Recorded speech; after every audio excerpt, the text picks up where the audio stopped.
So hello and welcome. तो आज हम लोग इस वीडियो में देखने वाले हैं जो कल आपका सोशल साइंस का जो एग्ज़ाम होने वाला है उसका इम्पॉर्टेंट क्वेश्चन का सेकंड पार्ट। तो कल मैंने एक पार्ट अपलोड कर दिया था, आज हम उसका सेकंड पार्ट जो है देखने वाले हैं। तो पहला क्वेश्चन यहाँ पर देखो, व्हाट इज़ एंडोसल्फान। जो एंडोसल्फान होता है वो क्या होता है? क्या ये एक टाइप ऑफ ऑयल है? क्या ये ड्रिंकिंग वाटर है? क्या ये इंसेक्टिसाइड्स है? क्या ये आयरन है? तो आप सब ने डेफिनेटली जिनके जिनके घर में फार्मिंग होती है उनको मालूम होगा कि एंडोसल्फान जो होता है वो एक तरीके का क्या होता है, इंसेक्टिसाइड जो है होता है। ठीक है। सेकेंड है, the leader of the Russian revolution was. जो रशियन रिवॉल्यूशन हुआ था 1917 के आसपास, वहाँ पर रशिया में जो ज़ार निकोलस जो था उसको जो है क्या किया गया था, क्राउन से जो है थ्रो कर दिया गया था। ठीक है। और वहाँ पर डेमोक्रेसी जो है इस्टेब्लिश की गई थी। तो उसका लीडर कौन था? उसका जो लीडर था वो कौन था? लेनिन था। ठीक है। अगला क्वेश्चन है, यहाँ पर है द कोल्ड वॉर इज।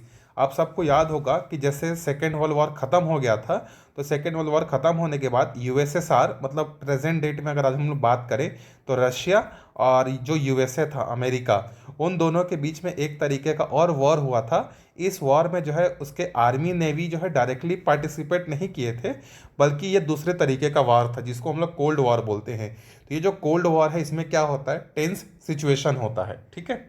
अगला है, crop production of dash grow by green revolution. Green revolution जो है इंडिया में 1965 के बाद आया था। ठीक है। और इसका सबसे ज़्यादा जो बेनिफिशियरी स्टेट था वो पंजाब और हरियाणा था। और इससे जो है सबसे ज़्यादा जो प्रोडक्शन हुआ था वो किसका हुआ था? वीट का हुआ था। ठीक है, याद रखना, पैडी का नहीं हुआ था। किसका सबसे ज़्यादा हुआ था? वीट का हुआ था। अगला है, the main M of peace movement is. देखो, फर्स्ट वर्ल्ड वॉर के समय जो है पीस मूवमेंट स्टार्ट हो गया था। और पीस मूवमेंट का जो पर्पस था वो क्या था? वॉर को ख़त्म करना था, डिसआर्मामेंट था, और बैन ऑन एटॉमिक वेपन। तीनों के तीनों थे। तो इस क्वेश्चन का आंसर क्या होगा? ऑल ऑफ द अबव जो है होगा। फिर यहाँ पर देखो, मैच द फॉलोइंग करके दिया है। Alternative of coal. कोल का अल्टरनेटिव क्या है? तो इसका अल्टरनेटिव होगा एटॉमिक एनर्जी। तो फर्स्ट का होगा सी।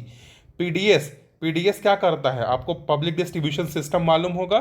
सार्वजनिक वितरण प्रणाली बोलते हैं जिनको 1 रुपये किलो में चावल मिलता है, तो पीडीएस सिस्टम के थ्रू होता है। वो क्या करता है? प्रोवाइडिंग फूड्स करते हैं। तो सेकंड का क्या हो जाएगा? D. New deal declaration. New deal declaration, और ये जो डिक्लेरेशन है ये थर्ड का होगा, बाई अमेरिका। नेक्स्ट है, डॉक्टर टीचर एम्प्लॉय, ये सब क्या कहलाते हैं? कमर्शियल ग्रुप कहलाते हैं। एक्साइज ड्यूटी किस पर लगता है? On production of goods. Goods के प्रोडक्शन पर जो है लगता है। अगला है, the first Indian language magazine was Bengal gazette था ये। ठीक है। People in rural area require 2400 calories of energy per day. ठीक है, ये पुराना डेटा है। पुराने डेटा के बेसिस पर 2400 कैलोरी जो है जूल एनर्जी की जो है ज़रूरत होती है। Details of the government's revenue expenditure are in budget. The land left without use is called barren land. ठीक है। सॉरी, खाली जो छोड़ देते हैं उस जमीन को बैरन लैंड नहीं बोलते, उसको कुछ और बोलते हैं। ठीक है। मुझे एग्जैक्टली वर्ड याद नहीं आ रहा है, एक बार आप देख लेना। The first film in India was made by Dada Saheb Phalke whose name was राजा हरिश्चंद्र। यही नाम था सर, हाँ, मूवी का। ठीक है। चलो आगे देखते हैं 2 मार्क्स से question. What is consumption expenditure. आपको इसको क्या करना है, 2 नंबर के क्वेश्चन के लग 3-4 लाइन में इसको, मैक्सिमम टू मैक्स 3 लाइन में इसको डिफाइन करना है। नेक्स्ट है, right the difference between import and export tax. ठीक है। इंपोर्ट टैक्स क्या होता है? नाम से ही समझ में आ रहा है कि जब हम कोई बाहर से सामान मंगाते हैं तो उस पर जो टैक्स देते हैं इंपोर्ट टैक्स होता है। जब हम सामान को बाहर बेचने के लिए भेजते हैं तो जो टैक्स देना पड़ता है वो एक्सपोर्ट टैक्स होता है। ठीक है। Right two names of Zayed crop. जायद क्रॉप जो होता है वो क्या होता है? जो रबी और खरीफ के बीच का पीरियड जो होता है उसमें होता है। तो कोई 2 नाम आपको यहाँ पर लिखने हैं। How was the country of Nigeria born. Nigeria जो है वो किस तरीके से बॉर्न हुआ, उसका हिस्ट्री क्या है, आपको ब्रीफली जो है लिखना है कि क्या ये किसी का कॉलोनी था या किसी कंट्री से ब्रेक होकर जो है ये बना, इसके बारे में आपको लिखना है। What is meant by energy. Energy क्या होता है, इसको आपको डिफाइन करना है। अगला क्वेश्चन है, देखो 3 मार्क्स के लिए आपका क्वेश्चन नंबर 7 से लेके question number 10। What was the role of atomic weapon in cold war. देखो कोल्ड वॉर जब हुआ था तो उसमें जो है कोल्ड वॉर में जो है दोनों जो थे, यूएसए और रशिया, एक दूसरे से कॉम्पीट कर रहे थे अलग अलग फील्ड में, ठीक है। तो यहाँ पर कोई डायरेक्टली एटॉमिक वारफेयर नहीं हुआ था, लेकिन एटॉमिक जो वेपन्स जो थे उसके क्या थे, दोनों में एक दूसरे में होड़ लग गई थी कि कौन ज़्यादा खतरनाक एटॉमिक बम बना सकता है। इस तरीके का कंडीशन जो है क्रिएट हो गया था। तो एक बहुत ही इंपॉर्टेंट रोल था, उसको आपको एक्सप्लेन करना है। नेक्स्ट है give details of Niyamgiri movement. आपको याद होगा नियामगिरी मूवमेंट में क्या हुआ था, जो ट्राइबल्स लोग जो थे वो क्या कहते थे, फॉरेस्ट को बचाने के लिए बहुत सारा मूवमेंट किए हुए थे, ठीक है। उसके बारे में आपको लिखना है। नेक्स्ट है how has globalisation affect the lifes of workers. अब देखो वर्कर्स की जो लाइफ है उसको ग्लोबलाइजेशन ने कैसे इफेक्ट किया। मैंने कल के भी वीडियो में आपको बताया था कि ग्लोबलाइजेशन से रिलेटेड आपको क्वेश्चन देखने को मिलेगा, और कल आपके पेपर में भी मैं बता रहा हूँ कि ग्लोबलाइजेशन से रिलेटेड डायरेक्टली 2 मार्क्स का या 3 मार्क्स का कुछ ना कुछ क्वेश्चन जरूर देखने को मिलेगा। कब हुआ था, क्या क्या इसके बेनिफिट्स हुए, क्या लॉस हुए, ये क्वेश्चन आपको पूछा जाएगा। अगला है हाउ हैज़ ग्लोबलाइजेशन, अच्छा सॉरी ये हो गया, right reasons why doctor Bhimrao Ambedkar resign from the cabinet. अब याद होगा कि भीमराव अंबेडकर जो है जब हमारा इंडिया इंडिपेंडेंस हुआ था उसके बाद जो है लॉ मिनिस्टर बने हुए थे, ठीक है। लेकिन उन्होंने क्या किया, कुछ रीज़न के कारण जो है क्या क्या उन्होंने जो है रिज़ाइन कर दिया। और रीज़न क्या था उसको आपको बताना है कि हिंदू कोड बिल था या इस तरीके से क्या रीज़न था जिसके कारण से जो है उनको जो है रिज़ाइन करना पड़ गया था। बेसिकली मिनिस्ट्री में जो है जब आप आगे पढ़ोगे, अगर आर्ट्स लोगे ह्यूमैनिटीज़ लोगे, मैंने बताया भी था कि जैसे जितने भी कैबिनेट के मिनिस्टर्स होते हैं वो सब एक दूसरे के बात को सपोर्ट करते हैं, ठीक है। चल अगला क्वेश्चन देखते हैं। Which of the following is not a renewable source. इसमें से कौन सा ऐसा है जो कि रिन्यूएबल सोर्स ऑफ एनर्जी नहीं है। तो सोलर एनर्जी रिन्यूएबल सोर्स है, विंड एनर्जी रिन्यूएबल सोर्स है, वाटर रिन्यूएबल सोर्स है, लेकिन कोल जो है वो non renewable source of energy होता है। Out of the following which is a permanent member of security council.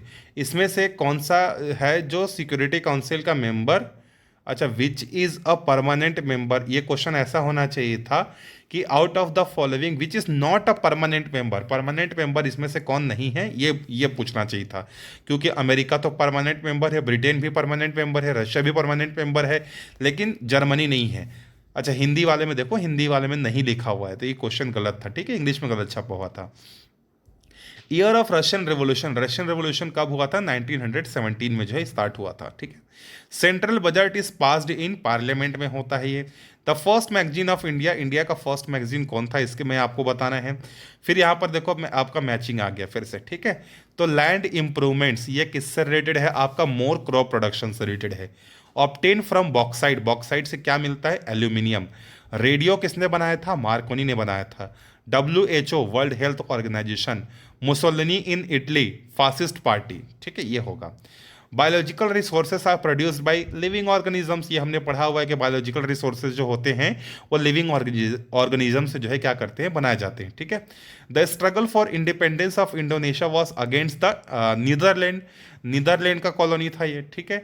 The tax imposed in cinema hall is entertainment tax होता है। Labour party is related to Britain, Britain में labour party और conservative party है। Chhattisgarh is known as the bowl of rice, धान का कटोरा बोलते हैं, ठीक है। अब देखो सेकेंड क्वेश्चन है what are the symptoms of development in terms of daily wages workers. जब हम लोग डेली वेजेस वर्कर्स की बात करते हैं तो उनके पॉइंट ऑफ व्यू से डेवलपमेंट का मतलब क्या होता है, इसके बारे में आपको लिखना है। What is green revolution, green revolution होता क्या है ये आपको समझाना है। What is the government budget, government budget क्या होता है, जिसमें सारे गवर्नमेंट का इनकम और एक्सपेंडिचर के बारे में डिटेल रहता है, ठीक है। What do you mean by e auction, e auction मतलब इंटरनेट के थ्रू किसी चीज़ का नीलामी किया जाता है या ऑक्शन किया जाता है, उसको बोलते हैं ई ऑक्शन बोलते हैं। In Indian nationalist movement which group of people played important role, nationalist जो मूवमेंट स्टार्ट हुआ था ब्रिटेन के अगेंस्ट में, उसमें कौन कौन से ग्रुप्स थे, तो बहुत सारे ग्रुप्स थे वहाँ पर, तो आपको कुछ ग्रुप्स के नाम लिखने हैं। अब आते हैं 3 मार्क्स के क्वेश्चन पर। Right any 3 difference between a colonial and independence country, colonial country और इंडिपेंडेंस कंट्री में क्या डिफरेंस होता है आपको लिखना है, ठीक है। What opportunities of equality for men and women are given by the Hindu code bill, Hindu code bill में वो ऐसे कौन कौन से 3 इंपॉर्टेंट, मतलब बातें तो बहुत सारी थी लेकिन आपको 3 इंपॉर्टेंट बात लिखना है जिसके कारण से क्या हुआ कि वहाँ पर जो मेन और वुमेन को जो है इक्वल राइट्स जो है दिया गया।